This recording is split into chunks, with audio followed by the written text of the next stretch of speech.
Morning, folks, and forgive me if I sound a bit blocked up. I've got a bit of a cold. This morning, we're looking into the career of Dana White of the UFC. His name popped up a good few months ago when the news came out that he was to be made a board member of Meta. One has to assume that it's part of Zuckerberg's very obvious and pretty cringy backpedaling in his aim of sucking up to President Trump. But there were so many things about Dana White that I didn't know. And that's why I loved researching this episode. There was his run in with associates of the notorious Boston gangster Whitey Bulger. There's his very, very serious gambling habits. And there's also just the story of how he and the Fertitta brothers persevered with a sport that really it was on its knees. And they built it up into this global powerhouse, and it makes for a fascinating story. Before we dig into it, a quick reminder. Now, while these shorter episodes released every Wednesday are free for everyone, for just $1.99 a month, you get access to our co-hosted hour-long episodes released on the first of every month, where Keith and I do an even deeper dive into an incredible business story. Some of these long episodes are still free, and you'll see them in our back catalogue, so you can get a taste of what to expect. Now, as well as getting access to these monthly, co-hosted, hour-long plus episodes, behind the paywall right now is a fantastic 3-part series on Disney. And over the coming months, we'll be adding more bonus content for subscribers regularly. Also, subscribers will get access to these weekly episodes ad-free, so you don't have to listen to me talk about our subscriber program.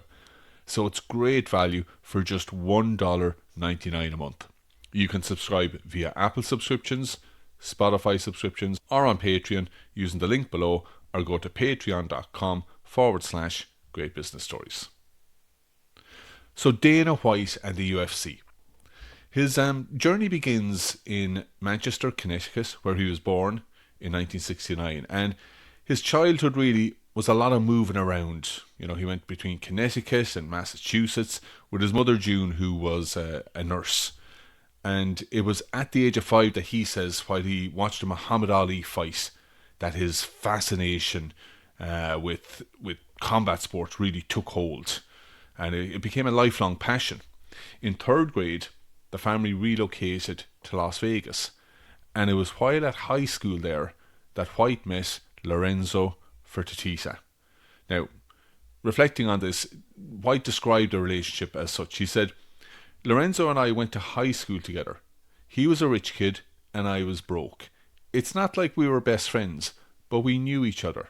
Lorenzo was super nice to everybody. Now, the Fertitta brothers, Lorenzo and Frank, they're central to this whole UFC story. So it's worth looking into their background just a little bit to see who they are. And I think it'd be fascinating to do a story on these guys and their father as well, because he's a very interesting character. Because Lorenzo and Frank Fertitta's father, Frank Fertitta Jr., he moved to Las Vegas in 1960 and started at the bottom as a bellboy at the Tropicana Hotel. And he worked his way up, managing some of the most well-known casinos in the time, like the Stardust and the Sahara. And by 1976, he opened up his own venue called the Casino. And his venue catered for locals instead of tourists. And at the time, that concept kind of raised eyebrows. As Lorenzo said, people thought he was crazy. But he proved his skeptics wrong. Now, as I said, it's an interesting story because I'm big into the mafia and the mob. I've read an awful lot about it. And, you know, anybody who knows anything about the mob will know that they ran Las Vegas and the casinos in the 60s, 70s, all the way through to the 80s. So for Frank Fertitta Jr. to be able to build his business shows that he must have been a very, very canny operator. So a very interesting character. And his sons also proved to be very, very smart and very canny. They built on their father's legacy. Lorenzo and his brother Frank expanded the business with ventures like Red Rock Casino, and they took the company public in the 90s, raising $294 million. So the Fertittas were seriously wealthy well before they got involved with the UFC. Now, White then moved to Boston, jumped headfirst into boxing. He trained as an amateur under Boston's Peter Welch. And while learning the ropes there, he worked in many, many different types of jobs just to make ends meet. He lay asphalt by day. He was bouncing at an Irish bar by night. But he had a real entrepreneurial streak. I mean, he opened a boxing gym in Boston, and he capitalised on this fitness craze of the time called boxercise. And he held classes at the local club, and the classes became a modest hit. And these were his first tastes of business success. But then he ran into trouble, and he was a total innocent in all this, because back in the 90s, in certain parts of Boston, if you were successful in business, it brought unwanted attention. Because back then, the guy who ran certain parts of Boston was a guy called James Whitey Bulger. He was the notorious leader of Boston's Winter Hill Gang. Now again, I've read up on James Whitey Bulger many times. There's been movies, documentaries made about him. He was a scary, serious man. His criminal empire was a web of extortion, drug trafficking, murder, lots of murder, and all the while, Whitey Bulger was an FBI informant.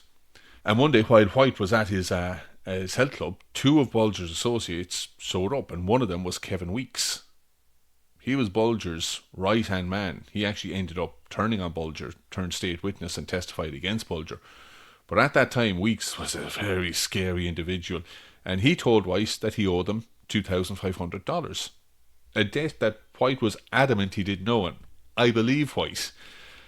Threats followed, and culminating in an ultimatum, where they phoned him and said, "You owe us the money by 1 o'clock tomorrow, or else." And White's response, he said, "I literally hung up the phone, picked up the phone, called Delta Airlines, bought a ticket to Vegas." And he packed only what he could carry, fled Boston, leaving behind his gym, his classes, the Bulger gang, the whole lot. And reflecting on this experience, White said, "Boston and boxing and everything that happened along the way is all part of the story and what led me here.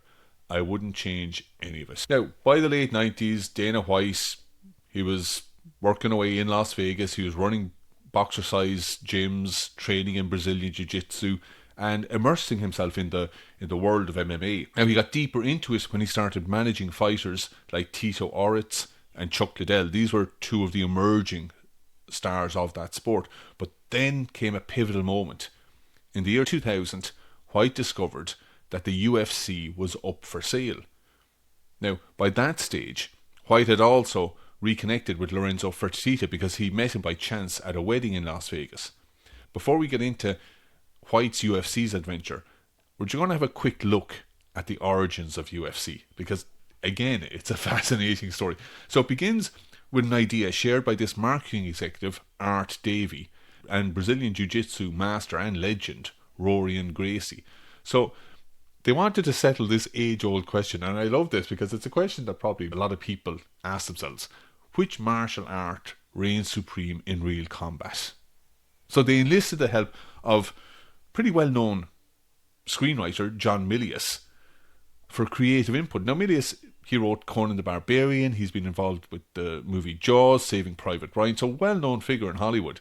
And they formed WOW Promotions and joined forces with Semaphore Entertainment Group, or SEG, a company that was known for producing offbeat events. And SEG's most lasting contribution was the development of the Octagon, the 8-sided cage, which became UFC's, I suppose, defining symbol. And the first ever UFC event was on November 12th, 1993 in Denver. And it was this raw, unregulated event, unlike anything the sports world had ever seen. Like, in the early days, UFC, it was less about sport and more about spectacle, because fighters from a mishmash of disciplines, you're talking about kickboxing, wrestling, even sumo, they stepped into the octagon, often pitted against wildly mismatched opponents, and it was a no-holds-barred free-for-all. It was designed to shock and entertain. As Art Davey said, he said, "It was designed very much as a spectacle. We didn't feel it as a sport. Everyone felt it had a lifespan of maybe about 2 years." And of course, the brutality, it captured the imagination of the audience, but it put a target on their back. And in 1996, Senator John McCain, he branded the UFC human cockfighting. And he led a campaign that led to the sport being banned in 36 states. And cable providers, of course, wary of the controversy, they began dropping UFC pay-per-view events. So by 2000, the UFC, it was on life support. And when Dana White got wind of this, he immediately contacted Lorenzo Fertitta. He pitched the idea that the UFC's brand still held power. And Lorenzo, together with his brother Frank, they agreed to take a gamble. And together they formed Zuffa LLC and purchased the UFC for $2 million in January 2001. Now what they got was really just the battered octagon, a dozen fighter contracts, and the UFC brand. Fertitta recalled, he said, "My attorneys told me I was crazy because I wasn't buying anything. I was paying $2 million and they were saying, 'What are you getting?'" But Lorenzo's answer I like. He said, "What you don't understand is I'm getting the most valuable thing that I could possibly have, which is those three letters, UFC. That's what's going to make this work." Now, their financial troubles were pretty daunting. The Fertitta brothers, they leaned on their connections with the Nevada State Athletic Commission, and they got regulatory approval in Nevada, and this was crucial for legitimizing the sport. So it returned to pay-per-view, but progress was slow. I mean, by 2004, Zuffa had lost 34 million, and the Fertittas had invested over 40 million to keep the company afloat. So you gotta admire them here. Like, okay, they bought it for only 2 million, but they really made a commitment there. 40 million is a lot of money. The Fertittas were rich, but that would still make a big dent in their bank balance. And by 2005, the UFC was teetering on the edge. Like, mainstream attention, they just weren't getting it. Finances were bleak. But the Fertittas had a plan, a reality show called The Ultimate Fighter, or TUF. And it would pit aspiring fighters against each other with a 6-figure UFC contract as the ultimate prize. Now, they got rejected by multiple networks and they decided to go all in.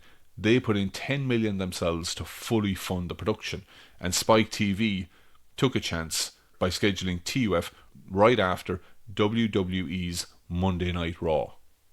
Now, when TUF premiered on January 17th, it was an instant success. The show held on to 57% of Raw's audience, a retention rate that doubled Spike's usual numbers. But for UFC, the big breakthrough, it came with the finale. It was a fight between Forrest Griffin against Stefan Bonner, and it pulled in 1.9 million viewers and is considered one of the greatest fights in MMA history. And of course, as a result of that, more success followed. Mainstream sponsors like Bud Light came in 2008, Harley Davidson in 2010. These all gave UFC legitimacy. While they also got a $100 million TV contract with Fox Sports in 2011, and that, of course, skyrocketed its visibility. By this stage, 2010, 2011, the UFC had gone global. It was hosting events in 19 countries, unifying top talents through acquisitions they made, like Pride and Strikeforce. And by 2015, it was a financial juggernaut with revenues of over 600 million. It had effectively become a successful global sports empire. In 2018, White secured a landmark mega broadcasting agreement with ESPN. It was valued at 1.5 billion over 5 years. And this partnership with ESPN, this was vital for its evolution because it was now aligning itself with the big boys. You're talking about the NFL and the NBA. So it was elevated. It was transformed into this mainstream entertainment. And White has to be given as well a lot of credit for his marketing. Like, he really got the fan engagement and the fighter-driven promotion. He embraced social media and digital platforms really early.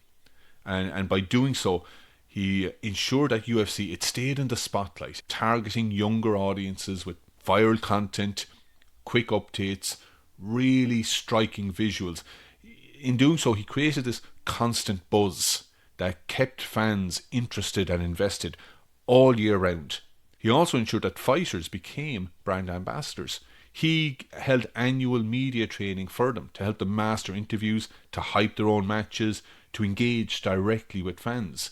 Effectively, he made them extensions of the UFC's promotional machine, and this was very, very clever the way that White structured it all. And of course, this success, it didn't go unnoticed. In July 2016, WME-IMG, now called Endeavour, they announced their acquisition of the UFC for just over $4 billion. As a result of the deal, Endeavour emerged as UFC's majority owner. The Fertitta brothers, they stepped away from their roles, and while they initially kept a minority stake, they did sell the remaining shares in 2017.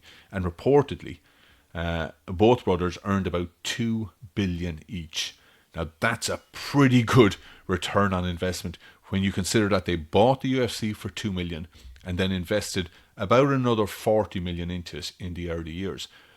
But you have to take your hat off to them. They took a huge risk and they held on in there, and they continue to invest in UFC through some very, very rocky years. So they deserve everything they got. They took a huge bet and it paid off. Now, after UFC's sale to Endeavour in 2016, Dana White, he stayed on in his role as president. He was granted equity in the new ownership structure, but Endeavour bought out his shares later, and it's estimated that White got about $400 million in total from the deal. So he did well out of it. Then, in September 2023, Endeavour and WWE completed this huge merger, creating TKO Group Holdings. This is a publicly traded company valued at $21.4 billion. And Dana White remains on as CEO of UFC with an annual salary of $20 million. Again, showing how valuable he is to the franchise. Now, having said that, there's a lot of controversy and criticism in relation to Dana White. I mean, he did build the UFC into this global phenomenon, but there's so many controversies. I don't know where to start, involving fighter pay, management practices, personal conduct. In relation to the fighter pay, the UFC has rightly faced criticism over fighter compensation, because I mean, athletes reportedly earned just 16 to 19% of the organization's revenue. When you compare that to leagues like the NFL or the NBA, where players get 47 to 50% of the revenue, it's pretty stark in contrast. And it culminated in a nearly decade-long antitrust lawsuit, which accused the UFC of using restrictive contracts to suppress fighter wages. And in October 2024, the UFC agreed to a $375 million settlement. White also found himself at the centre of a massive public backlash in December 2022 after a video surfaced showing him and his wife Anne slapping each other during a New Year's Eve altercation. White did take responsibility, and I quote, "There's never ever an excuse for a guy to put his hands on a woman." Now, one of the few times I find myself agreeing 100% with Dana White. There were calls for his resignation, but neither the UFC nor Endeavour imposed any disciplinary action. The incident, though, also delayed the launch of White's Power Slap League. This is a slap fighting competition which is sanctioned by the Nevada State Athletic Commission. It's debuted in 2023, and the league is rightly facing scathing criticism from medical professionals who highlight its severe risks. But this hasn't stopped its growth. White and the Fertitta brothers each invested just $1 million in the venture, and at the time of recording, it's worth $750 million. I couldn't believe it when I read that. How something so stupid could be so valuable and popular. Cards on the table, as somebody who likes sports, although admittedly I'm not a boxing fan or a UFC fan, but Slap League is perhaps the most idiotic sport I've ever seen. Now, another controversy was in 2023 when White orchestrated the UFC's renewed partnership with Bud Light. Now, this was a big move because the beer brand faced massive backlash over it had this collaboration with transgender influencer Dylan Mulvaney. And it was this March Madness campaign, and it ignited conservative outrage. I mean, resulted in plummeting sales. It raised billions off Anheuser-Busch's market value, and they signed a new 6-year deal with the UFC valued at $100 million starting in 2024. Of course, it was an attempt to rebuild Bud Light's reputation with its core demographics. Now, White strongly defended the deal, and he emphasised that it was all about shared values. He even had the audacity to come out with this little nugget, and I quote, he said, "This was not about money for me." I mean, what I'd say to that is, Dana, are you familiar with the saying, "Don't piss on my boots and tell me it's raining"? Who are you fooling here? Now, another of White's controversies is his close alignment with President Trump. And it really has become a kind of a hallmark of his public identity. He's very close to Trump, and their connection dates back to the UFC's early years, when in 2001 Trump offered his Taj Mahal in Atlantic City as a venue for UFC 30, and he publicly endorsed the sport. And this was at a time now when UFC was really fighting for its survival. And White has often reflected on this support. He said, "Donald was the first guy to recognise the UFC's potential and take a chance on us." Now, I wasn't aware that connection between them went that far back, and I only found out about it while researching this episode. And look, while I'm not a fan of Trump, I can definitely understand White's loyalty and support towards Trump, because Trump was there for him when very few people were. One other aspect of Dana's life that I wasn't aware of at all was his gambling. In early 2024, he had a white hot streak at Caesar's Palace, and apparently he won between 26 and 27 million at Baccarat. And describing his run, Dana White said, "I clipped these guys for $1 million a night from the first week in January all the way into March." So what, you were gambling every night for 8 or 9 weeks? And his losses have been equally dramatic. In one night, he apparently lost $3 million playing blackjack. And despite concerns, even from close friends like UFC commentator Joe Rogan, who has talked about his concerns for Dana White's gambling, White says that his gambling doesn't threaten his financial stability. And here's a quote from White. He says, "I don't gamble in a way that would ever hurt myself or my family." I don't know. If you're gambling that amount and that often, I would say you have a problem. Now, in terms of his business style, I mean, you got to understand, at the heart of White's success is this dual identity. He's a promoter and a genuine fight fan. As he said, "I'm a promoter, but I'm also a fight fan. I love this shit. I love everything about it." And this enthusiasm that he has, it does radiate throughout the organization. You can see it when you see Dana White speaking. It energizes the fighters, the fans. And even as a skeptic, I gotta admit, his style works for the UFC. Lorenzo Fertitta went on to say, "He's proven that he has great instincts, and most of the decisions he's made have been for the best. I truly believe that Dana White was put on this earth to run the UFC." And I agree with him. I believe he's right. I believe Dana White and the UFC were made for each other. However, research also points to him having an explosive temper and bullying those who work for him. Like retired UFC heavyweight Brendan Schwab publicly called White a bully who motivates by fear, an allegation that was echoed by many other fighters.